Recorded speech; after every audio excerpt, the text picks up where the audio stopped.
I'm trying to show you here a vehicle, Infiniti.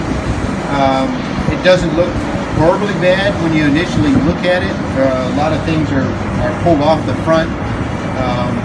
But to me, as a professional, I get involved more in the structural part of the car. And what we're looking at here that really screams at me is we have some what we call unibody frame damage.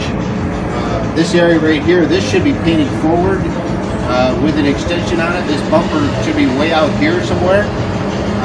So what we have is both on this side and that side, the rails basically are bent like this, causing buckles inside. So what we're going to have to do to repair this car properly is both the motor and transmission is going to have to come out of the car for us to be able to expose the damage to the rails, to repair them and or replace them to get them back where they belong. So the other telltale sign you can see is if you look over here is understand how much the nose is shifted over, is you'll see way back here there's no impact, but you can see how badly the fender is shoved in and overlapping the door.